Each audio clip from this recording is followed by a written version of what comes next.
17절 그들을 보시며 이르시되 그러면 기록된 바 건축자들의 버린 돌이 모퉁이의 머릿돌이 되었느니라 함이 어찌미냐. 25절 이르시되 그런즉 가이사의 것은 가이사에게 하나님의 것은 하나님께 바치라 하시니.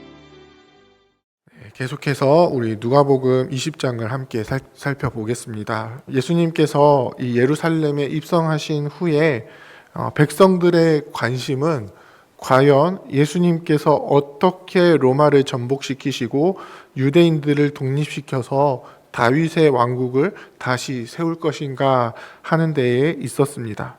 왕으로 오시니 다윗의 자손으로 오신 이를 통해서 하나님께서 어떻게 이 전성기 때의 이스라엘을 회복시키실 것인지, 아니 전성기 때보다 훨씬 더 막강한 나라를 어떻게 이룰 것인지에 대해서 그들의 관심이 있었습니다. 이 관심은 일반 백성들 뿐만 아니라 당시의 종교 지도자들이었던 바리새인들과 서기관들 그리고 대제사장들에게도 있었습니다.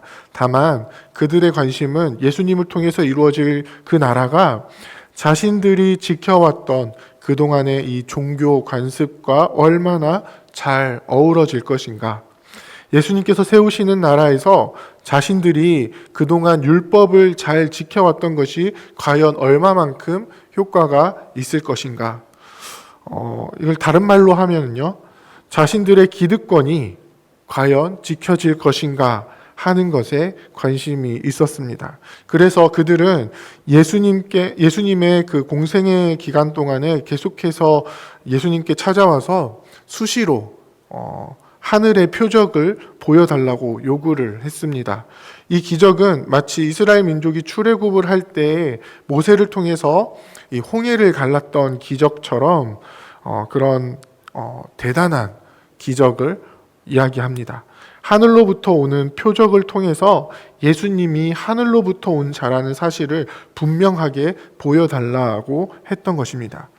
그들은 끊임없이 예수님의 권위를 확인하려고 했고 예수님의 권위가 자신들과 얼마나 친화적인지를 확인하려고 했습니다. 오늘 본문에서도 그들은 예수님께 질문을 합니다.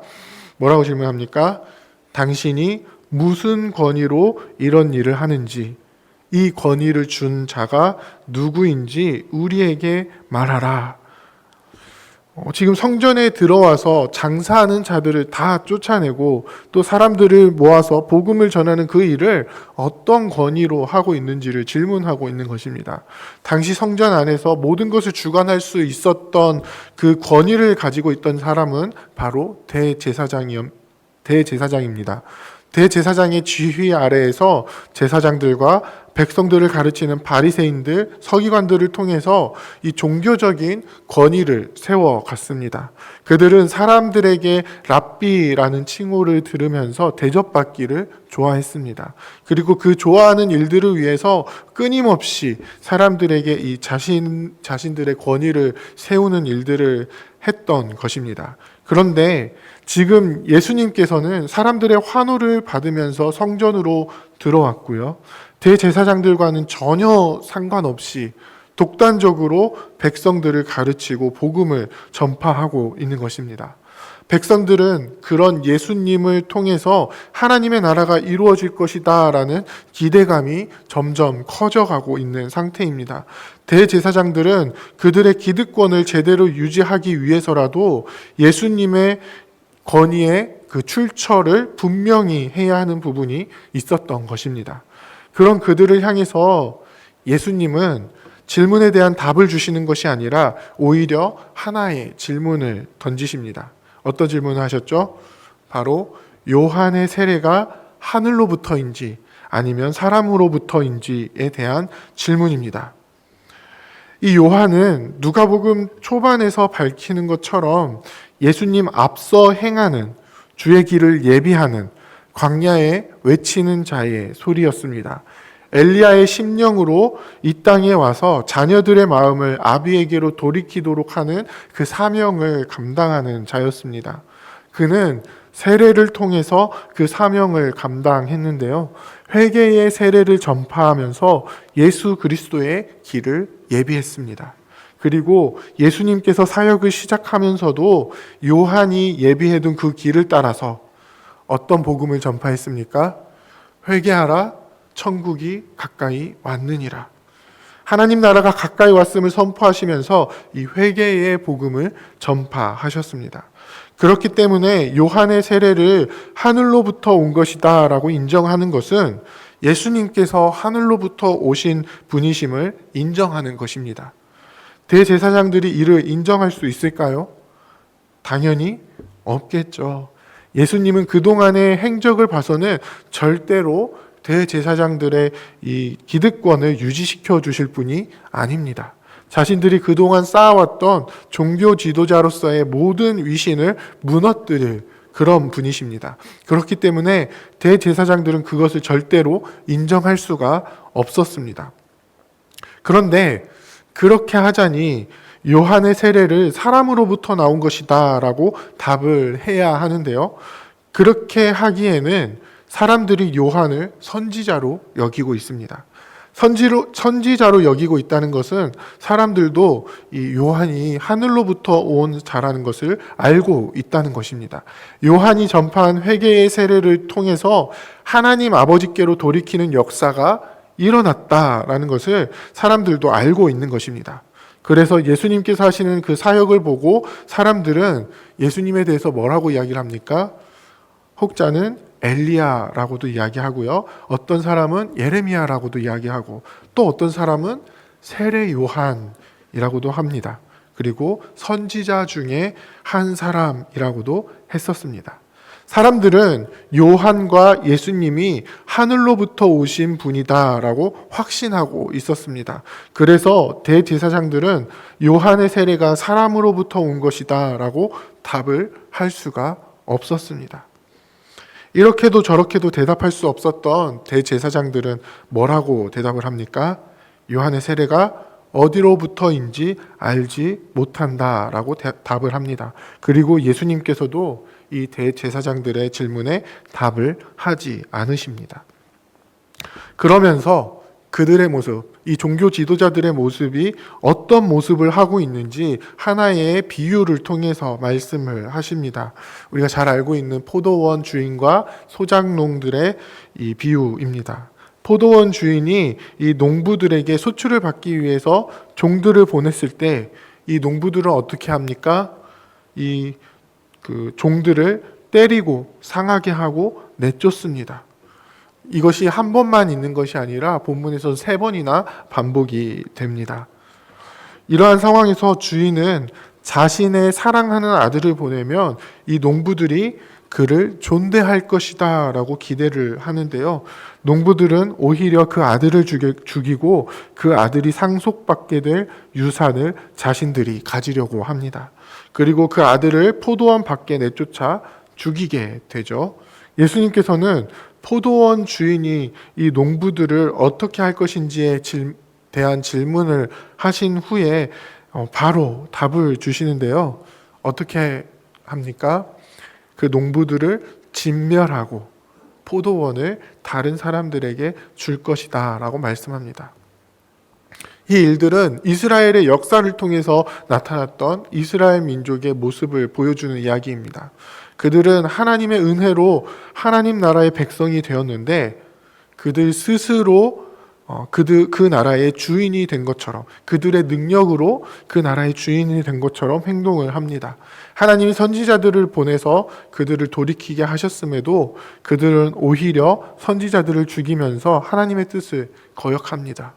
하나님께서는 아들이신 예수님을 이 땅에 보내셨는데 대제사장들은 이제 예수님을 죽이려고 합니다.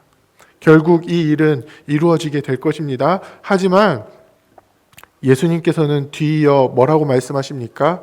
건축자들의 버린 돌이 모퉁이의 머릿돌이 되었느니라는 말씀을 인용하십니다. 그리고 유대인들에게 버림받은 예수 그리스도께서 이제 앞으로 세워질 하나님 나라의 모퉁이 돌이 되어 영원한 하나님 나라의 기초가 될 것입니다. 그리고 그 돌 위에 떨어지는 자들을 혹은 그 돌이 사람 위로 떨어질 때에 반드시 그 사람은 깨지고 가루로 만들어지고 흩어지는 심판이 이루어지게 됨을 말씀하십니다.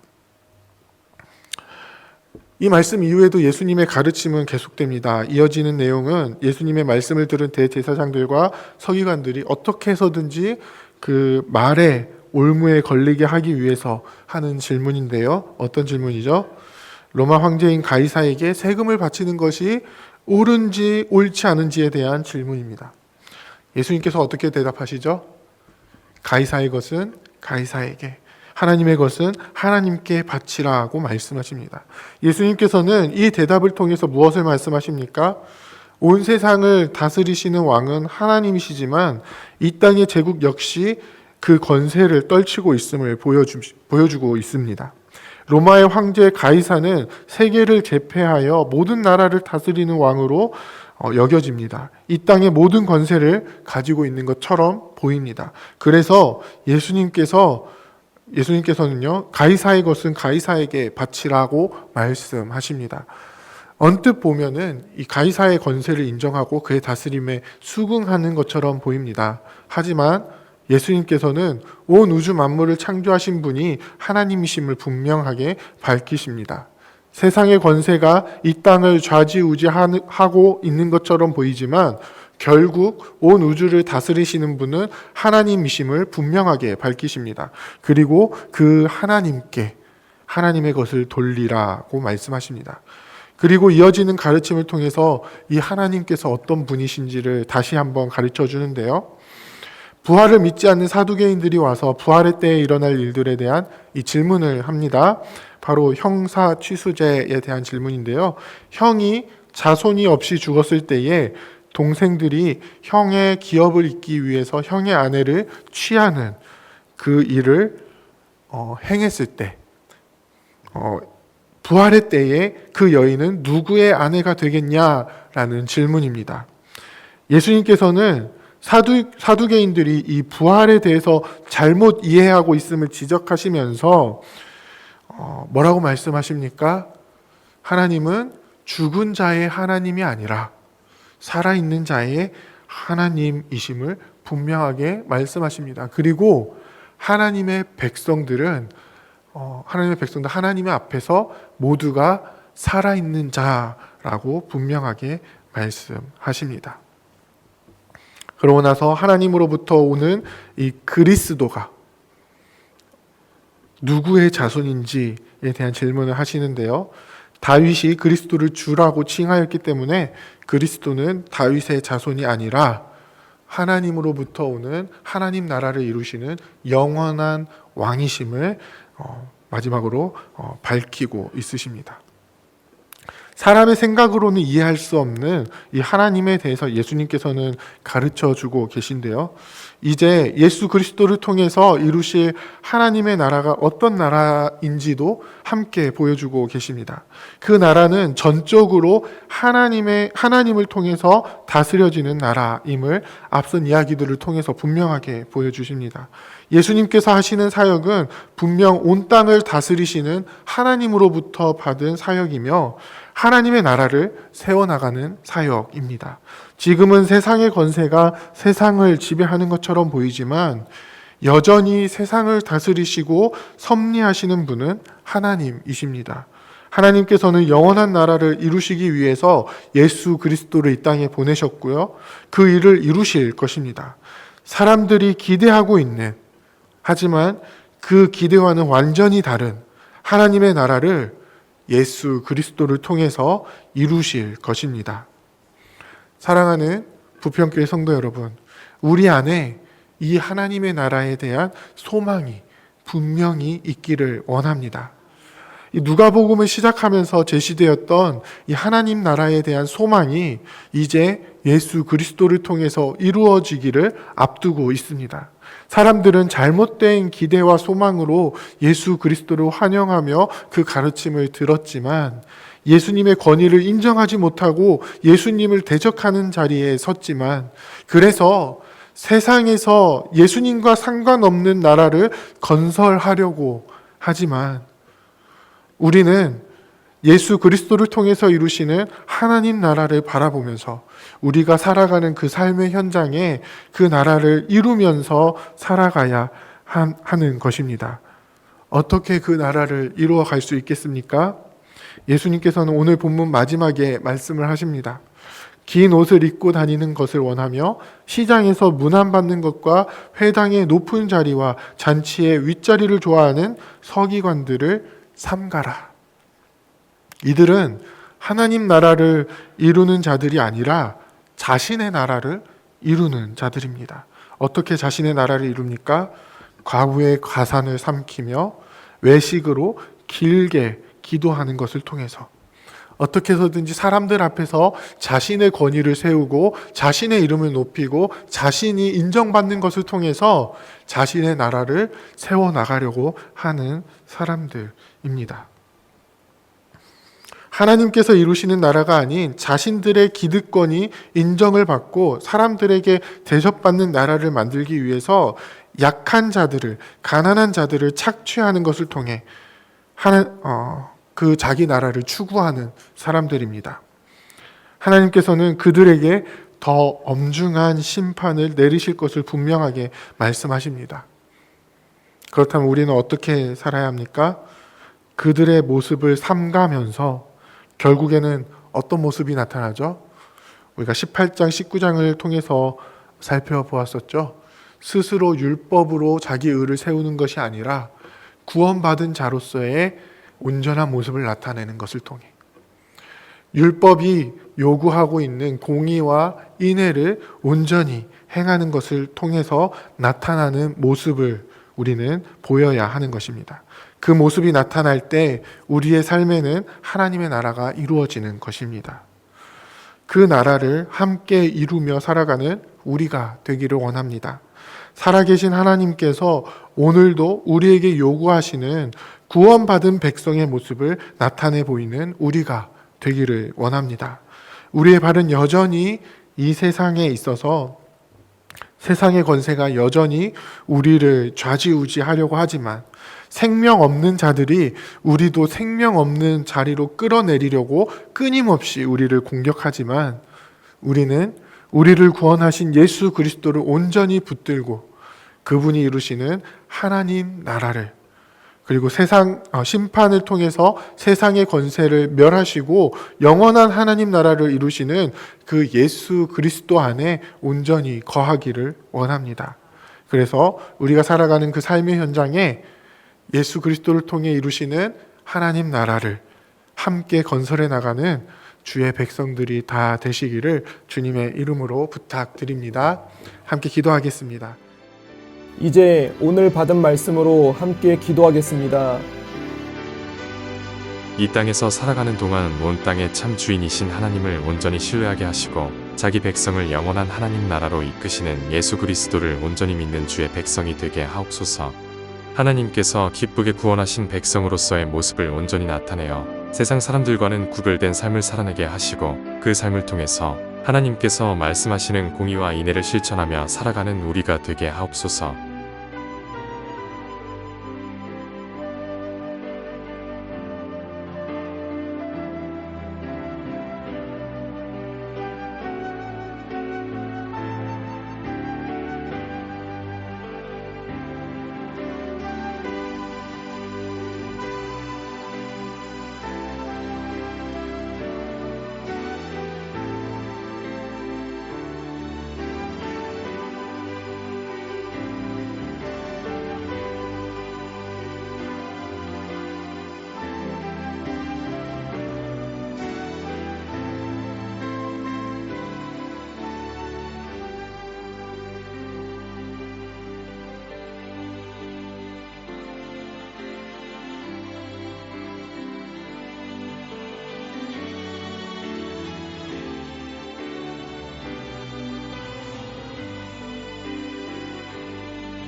이제 개인의 기도 제목을 가지고 하나님 앞에 기도하시기 바랍니다.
수고하셨습니다.